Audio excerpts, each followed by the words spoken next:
The following is a sponsored feature. All right, let's get Nurse Nicole on the phone. Nurse Nicole, how are you, Nicole?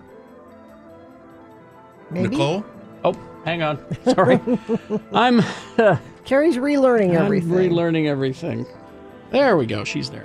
Hi, Nicole.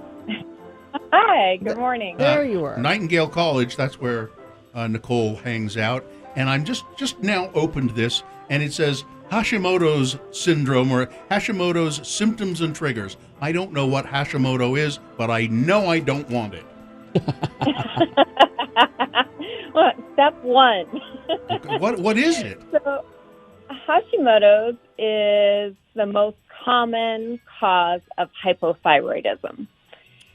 So most people, when they are diagnosed with hypothyroidism, 90% of them have Hashimoto's. Okay. And Hashimoto's is actually an autoimmune disease. And without knowing that, often we treat it with just medication, but there are a lot of triggers to it, similar to other disease states, but autoimmune diseases have triggers to them, and if you can modify the triggers, then a lot of times you can decrease symptoms of disease. Well, what are the symptoms? So symptoms, general fatigue, which is really difficult. Okay, I got that. Yeah, you're tired, Bill. I've got that. Constipation. Yeah, you bet. Okay. You're not going to like the next one. Irregular menstrual cycles. Yep. Oh, I have So- that. It's 8 times more common in women. Really? Yeah. And it really affects 10 to 15% of the population.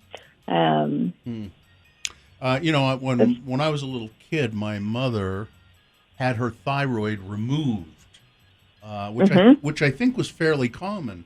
Do they still do that? Not as common, I think, as it used to be. My mother had the same thing where they radiated her thyroid.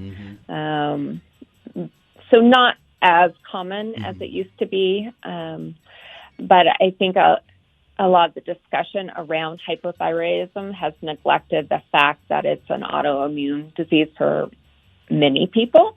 I guess 90% would be most people. And without addressing those other things, right, we just keep messing with the thyroid medication, which is necessary, but isn't going to show complete improvement. So most people will feel better for about 3 to 6 months on their medication, and then they'll need to make a change or they won't feel that great on their medication again. And the problem with the triggers is there's not a single cause.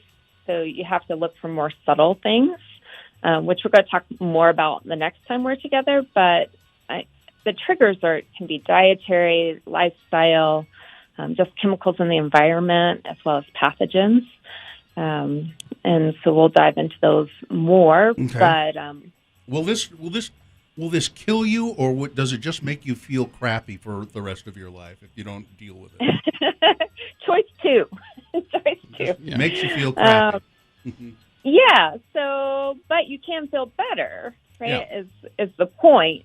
Medications is just one piece of the puzzle. Okay. And so what we're trying to do is round out the puzzle of all the things to do to make you feel better. Because there's vague symptoms as well, just inability to focus or stay on task.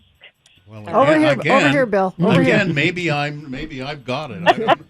And this is one of those syndromes that's difficult to diagnose because it's kind of so think, all over yeah. the place. Yeah. Because I'm looking at the symptoms, and I'm just like, that could be just about everybody you know. Yeah. So do you go more in depth on this on the Nightingale website? Yeah, there's Facebook groups that you can look into. There's different books and resources. So we put a bunch of resources up. So if you're feeling those symptoms, you can take a look at that. And then if you have questions like us, you could always email the station and we can address those next time as well. Okay. So go to nightingalecollege.org. No, that's not right, is it? Nightingale.edu. Nightingale.edu. Thank you. Yeah, there we go. Yeah, that's correct. And I get confused, and I think that's another symptom. No, over here. What? Over here. Huh? Thank you, Nicole. Talk to you next time. Thank you, Nicole. Bye-bye.